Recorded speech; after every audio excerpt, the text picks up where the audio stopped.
Então, pessoal, dando continuidade à nossa aula de número 3, tá certo? Nós vimos aí, falamos ao longo desde o início das nossas gravações aqui, falamos dos princípios, né, da centralização, princípio da descentralização, concentração, desconcentração, tá certo? São princípios que, na verdade, dão suporte, né, para a administração pública, são princípios fundamentais, né? E agora nós vamos falar mais um pouco, né, sobre a administração pública direta, tá certo? A administração pública direta, na verdade, é o quê? É um conjunto de órgãos, né, que integram as pessoas políticas do Estado, né? Que pessoas são essas, né? São a União, Estados, Distrito Federal e municípios, às quais, né, foi atribuído o quê? A competência para o exercício da atividade administrativa.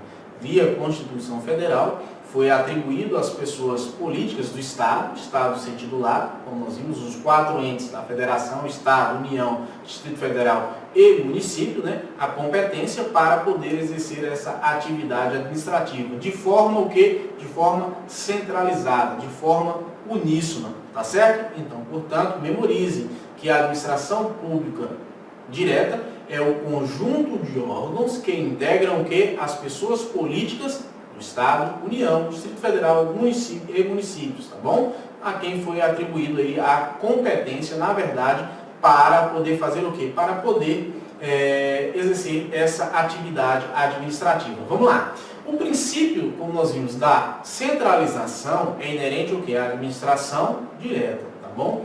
Portanto, com efeito, as pessoas políticas da União, dos estados e do Distrito Federal e municípios executam, né, na verdade, como nós já até falamos, por si só, diversas tarefas internas e externas. Então, essas pessoas políticas, elas executam no seu âmbito atividades, né, administrativas, tanto de forma interna quanto externa para com o administrado, né? Então, percebam que são essas entidades políticas que vão atuar de forma direta. É a pessoa, né, digamos assim, é a figura da administração pública direta. Não há uma delegação, tá bom? Ou seja, quando o Estado ele executa uma atividade, ou melhor dizendo, uma tarefa, né, digamos assim, diretamente, ou até mesmo uma atividade, por que não? Através de seus órgãos internos, nós estamos o quê? Diante da administração pública direta. E é justamente no desempenho dessa atividade o que? Centralizada. E o Estado está atuando de forma direta, desempenhando por si só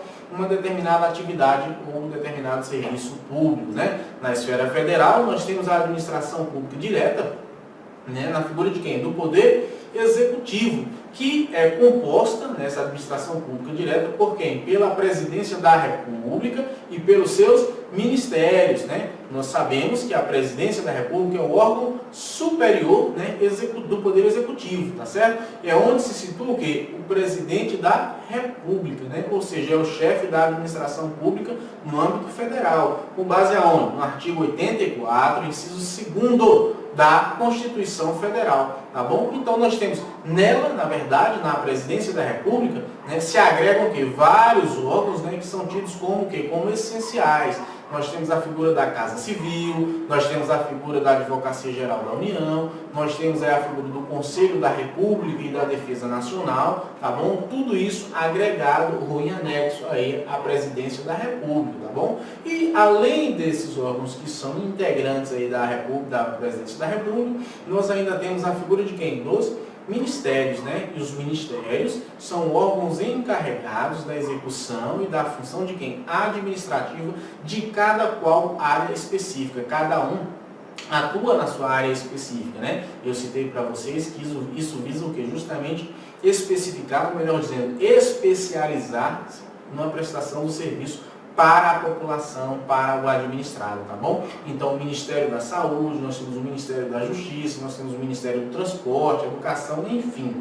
Na estrutura interna de cada ministério, existem ainda o quê? Existem ainda centenas de outros órgãos, né? É o que nós chamamos de desconcentração, tá bom? Então, dentro dessa figura desse ministério, nós temos ainda o quê? Secretarias, conselhos, departamentos, tá bom? Então, cabe ao ministro, né, digamos assim, cabem aos ministros, né, auxiliarem quem? Auxiliar é o presidente da República, né, na direção de quem? Na direção da administração pública no âmbito federal, com base no artigo 84, inciso 2º da Constituição Federal. Além disso, nós sabemos que nas esferas estadual e municipal, nós temos a figura de quem? Da organização, né, a organização de quem? Da administração direta e semelhante à federal. Porque é como se fosse o princípio da simetria, né? Nós temos a figura dos governadores, nós temos a figura dos prefeitos, e nós não temos os ministérios, né, é verdade, no âmbito da Secretaria Municipal, mas nós temos as secretarias, né? Não temos a figura dos ministérios no âmbito do município, mas nós temos as secretarias, tá certo? Então, portanto, a secretaria atua como se fosse o próprio ministério. Isso é o que nós chamamos, galera, de princípio da simetria, valeu? Então, portanto, meu amigo, se ligue, porque se essa princípio da simetria nós aplicamos tanto para o poder executivo quanto para o poder legislativo, né? Que é justamente o judiciário. Vale lembrar para vocês, porém, que o município, na verdade, ele não possui o que é a figura do poder judiciário, apenas o legislativo, né? Então, que é a figura da Câmara Municipal. Dos 3 entes da federação, incluindo inclusive o território, que seria um 4, né? O município é o único que não possui a figura do poder judiciário. Quando se na sua cidade você mora num resíduo no interior e lá tem uma figura de um juiz, esse juiz, na verdade, ele é integrante de quem? Do Tribunal de Justiça do Estado, tá bom? Aqui, por exemplo, como marca no encontro, tem um juiz de primeira instância, que é um juiz representando o Estado na figura do Estado do qual eu resido e atuo, tá bom? Bom, os órgãos públicos, né? Esses órgãos públicos, na verdade, como eu já disse anteriormente, são o quê? São centros de competência. O órgão público, embora ele não possua personalidade jurídica, né? Ele é o quê? Uma unidade de ação. E essa unidade de ação possui o quê? Uma atribuição específica, ou seja, na organização do seu Estado. Então, os órgãos públicos são centros de competências, né? Eles são instituídos para quê? Para o desempenho de funções estatais, né? E são unidades de ação, mesmo não possuindo aí a personalidade jurídica, tá certo? O Estado, por sua vez, ele é uma pessoa jurídica, né? Diferentemente de quem? Diferente das pessoas físicas. As pessoas jurídicas, por sua vez, não possuem uma vontade própria, ou seja, elas precisam, na verdade, de alguém, né, para atuar em seu nome. No caso do Estado, o Estado vai depender de alguém para atuar em seu nome? Sim.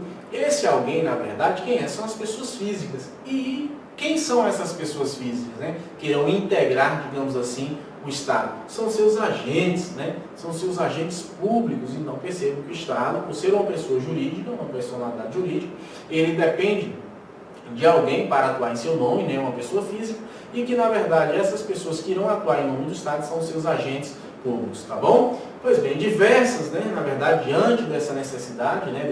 Da atuação dos seus agentes, surgiram várias teorias, né? Teorias essas para explicar o que? As relações do Estado com seus agentes. Então, primeiramente, se entendeu o quê? Se entendeu que os agentes, eles eram, na verdade, um mandatário do Estado, né? É a chamada teoria do mandato.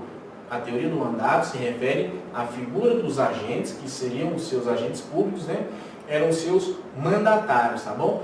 Tal ideia, na verdade, né, ela não vingou, não prosperou. Por quê? Porque não explica, né, como é que o Estado, que não tem uma vontade própria, poderia otorgar mandato. Então, portanto, a teoria do mandato não vingou, porque o Estado, por não possuir vontade própria, em tese, ele não poderia, na verdade, otorgar esse mandato, né, para que o mandatário exercesse essa função em nome dele. A segunda teoria, pessoal, é a teoria da representação. Essa teoria, na verdade, é a teoria pela qual os agentes, né, os representantes do Estado, eles são equiparados ao que a agente, a figura do tutor ou até mesmo do curador das pessoas incapazes. Teoria da representação, né? Nós tínhamos que os agentes seriam os representantes do Estado. Ou seja, essa teoria equiparava o Estado como se ele fosse incapaz. E nós sabemos que o Estado não é incapaz, o Estado possui capacidade, né? Então essa teoria do agente, na verdade, essa teoria ela foi bastante criticada, né? Justamente por quê? Porque ela equiparava o Estado ao incapaz, né? Ou seja, o Estado ele não possui, o Estado entendia como se o Estado não possuísse a capacidade de designar representantes para si mesmo, tá certo? E um segundo ponto que vale ressaltar é porque, da mesma forma que a teoria anterior, que nós explicamos aqui, permitiu que ao mandatário que ele atuasse em nome do Estado e que não gerasse responsabilidade para o Estado. E isso nós sabemos que o Estado Democrático de Direito, ele não permite. Ou seja, segundo essa teoria, né, o mandatário poderia atuar em nome dele próprio e se causasse algum prejuízo ao terceiro, na verdade, não haveria, né, a possibilidade de se responsabilizar o Estado pela atitude do seu mandatário, tá bom? Então, portanto, mais uma teoria ficou instituída, a teoria de quem? Do órgão, né? A teoria mais aceita, que é justamente, hoje, né, amplamente aceita na doutrina e na jurisprudência, pela qual se presume o quê? Que a pessoa jurídica, na verdade, ela manifesta a sua vontade, né, através de quem? Por meio dos órgãos públicos, né, que a compõem. Então, sendo eles mesmos, os órgãos, na verdade, né, o quê? Os compostos, né, dos seus agentes, ou seja, desse modo, né, quando o agente, na verdade, age, é o próprio Estado que está agindo, é como se o próprio Estado assim o fizesse, tá certo? Então, a teoria do órgão é a teoria mais aceita, são os agentes públicos agindo em nome desse órgão, tá bom? Pois bem, a criação e a extinção de órgãos na administração pública, gente, direta do poder, a administração direta, né, do poder executivo, na verdade, pode acontecer o quê? Através de lei. Tanto a sua criação como a sua extinção, né, na verdade, depende de uma lei. E a lei aqui, na verdade, é uma lei em sentido formal, né, aquela lei de iniciativa do chefe do Poder Executivo, né, conforme preceitua o artigo 61, parágrafo 1º, inciso 2º, a linha E da Constituição Federal. Ou seja, a lei deve ser aprovada no Poder Legislativo, né? Mas quem dá início, na verdade, ao processo legislativo é justamente o que? O chefe do Poder Executivo, tá certo? Não poderia ser o contrário. Por quê? Porque diz respeito à administração pública direta. Já na organização e funcionamento dos órgãos, né, do Executivo, o que acontece? São criados por lei e podem ser feitos por meio da edição de simples decreto. Já o funcionamento dos órgãos do Poder Executivo, né, depois de, é claro, de serem criados por leis, eles podem ser feitos o quê? Edição de simples decreto, né, porque a lei já o criou, na verdade, a determinação é somente para isso, né, e são chamados de quê? De decretos autônomos. Desde que não impliquem, na verdade, em aumento de despesa, ou seja, nem a criação e nem a extinção dos órgãos públicos, tá certo? Com base no artigo 84, inciso 6º, a linha A da Constituição Federal. Os órgãos do Poder Judiciário, a iniciativa de lei, na verdade, compete a quem? Ao Supremo Tribunal Federal, compete aos tribunais superiores, compete aos tribunais de justiça, conforme o caso, né, nos termos do artigo 96, inciso 2º, a linha C e D da Constituição Federal. O mesmo vai ocorrer com quem? Com o Ministério Público, né? A Constituição também assim procede com base no artigo 127, parágrafo 2º da Constituição Federal de 1988. E com o Tribunal de Contas, professor? Da mesma forma, o Tribunal de Contas, se você for olhar lá no artigo 73 da Constituição também, né, possui competência para quê? Para dar início ao seu processo legislativo, né, referente aí à sua própria organização administrativa, tá certo? Pois bem, órgão, na verdade, gente, ele não possui capacidade processual. Já falamos aqui, não é uma pessoa jurídica. Ele não possui uma capacidade processual. Uma vez que não possui uma personalidade jurídica, tá bom? Então, em consequência disso, o que vai acontecer? Não poderá figurar como sujeito ativo ou passivo numa ação judicial. Você não pode entrar com uma ação judicial contra um órgão. Ela não tem capacidade ativa nem passiva para figurar aí no polo do processo, tá bom? Porém, a capacidade, na verdade, como nós sabemos, em regra, é da própria pessoa política, né? A capacidade é da pessoa política criadora, de quem seja, da União, Estados, Distrito Federal e municípios, tá certo? Assim, por exemplo, não se interpõe o que? Uma ação judicial contra a Receita Federal, e sim contra a União, porque a Receita Federal é um órgão. Assim, portanto, não se propõe, por exemplo, uma ação contra o DETRAN, porque o DETRAN é um órgão, ele não possui uma capacidade processual, tá certo? E sim a entidade política quem é responsável por ele. Vamos lá então, seguindo adiante. Nós sabemos que há algumas exceções, tá? No direito costuma ter muitas exceções, né? E a jurisprudência, nesse caso, reconhece o quê? Reconhece que há capacidade de certos órgãos públicos, na verdade, para a impetração, por exemplo, de um mandado de segurança. Desde que a impetração desse mandado de segurança se faça na defesa de seus interesses ou de suas prerrogativas, né, e competências, tá? A jurisprudência, mesmo não tendo capacidade processual, né, ou jurídica, permite que esses órgãos, alguns órgãos, possam interpor ou impetrar, melhor dizendo, o mandado de segurança, justamente na defesa de suas prerrogativas, né, suas competências, que são violadas quando são violadas por outros órgãos, tá certo? O STJ, por sua vez, ele diz o seguinte, olha, ele não reconheceu, por exemplo, a capacidade processual da Câmara Municipal quando litigava contra o INSS, versando, dialogando, né, digamos assim, brigando ali, em relação às contribuições previdenciárias de seus membros. Por outro lado, né, o mesmo STJ já admitiu o mandado de segurança impetrado por quem? Pela Câmara Municipal em desfavor, tendo como autoridade coatora, que é aquela autoridade que tem a possibilidade de refazer esse ato, né, o prefeito, em razão de quê? Em razão de não ter o município passado, né, digamos assim, ou não ter prestado contas, né, ao Poder Legislativo, porque uma das funções do Poder Executivo é justamente prestar contas, né, para com o Poder Legislativo. Então percebo que aqui nesse segundo momento, né, a Câmara Municipal, quando ela impetra um mandado de segurança, na verdade ela está agindo em prol das suas prerrogativas, ou seja, de fiscalizar o Poder Executivo, tá certo? Lá no primeiro caso, tratava-se de um litígio comum, que não envolvia, na verdade, nenhuma violação de competência ou prerrogativa da Câmara Municipal. Ela litigava com o INSS, contra o INSS, tratando de contribuições previdenciárias. Não é competência da Câmara Municipal nesse sentido. No segundo momento, a Câmara estava brigando contra o Poder Executivo, impetrou-se um mandado de segurança, por dialogar sobre questões de fiscalização ou prestação de contas. Nesse caso, isso é possível? É, com base no artigo 31, tá bom? Quando lá a Câmara Municipal, que é o órgão responsável pelo julgamento das contas do prefeito, artigo 31 da Constituição Federal. Pois bem, indo um pouco mais além, vamos ver agora dentro da administração pública direta, quanto à estrutura desses órgãos, né? Os órgãos são simples ou unitários. Os simples ou unitários são aqueles que, na realidade, não possuem, órgãos simples ou unitários, eles não possuem o que? Uma subdivisão interna, né? Ele atua de forma concentrada. Já o órgão composto, né? Ele é diverso de quê? Ele é diverso de órgãos menores, né? O órgão composto é composto aí, na verdade, de diversos órgãos menores, subordinados hierarquicamente, né, justamente no sentido da desconcentração, tendo que como resultado a desconcentração. Então, os órgãos compostos são aqueles diversos órgãos menores, subordinados hierarquicamente, e é nada mais do que o resultado da desconcentração. Pois bem, quanto à classificação dos órgãos, quanto à atuação funcional, nós temos os órgãos singulares e os órgãos unipessoais.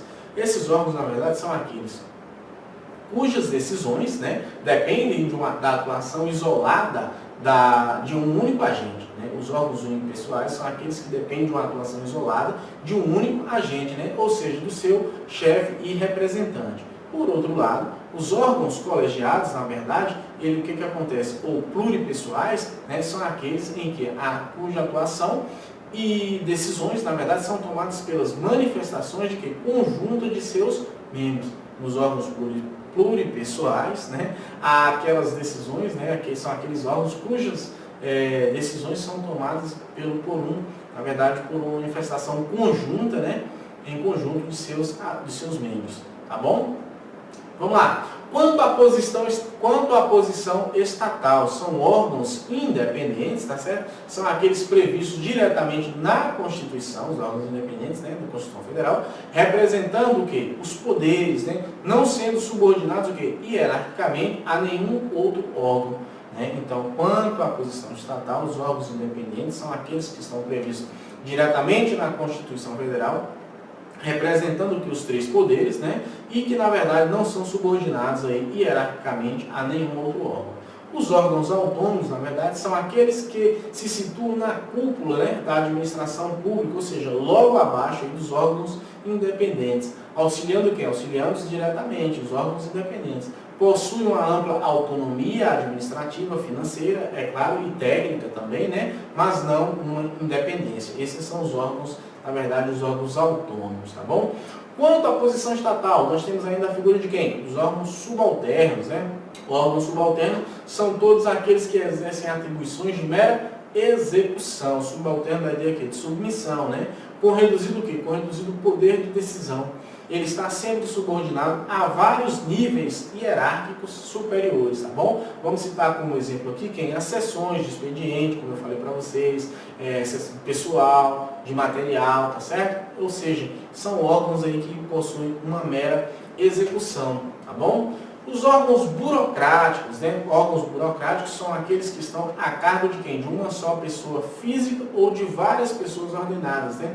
Numa estrutura e hierarquia vertical, tá certo? Se temos aqui como exemplo uma diretoria em que existe o quê? Um diretor e várias pessoas a elas ligadas. Os órgãos ativos, né? Consultivos ou de controle, na verdade, eles possuem o quê? Como uma função primordial, que respectivamente o desenvolvimento, né, de uma administração ativa, né, ou até mesmo de uma unidade consultiva, né, ou de controle sobre os órgãos, tá certo? Isso são os órgãos ativos, consultivos e de controle. E vamos agora então, como de costume, né, passar aí a resolução de questões, tá certo? Põe na tela pra gente, por favor, Alexandre, essa questão.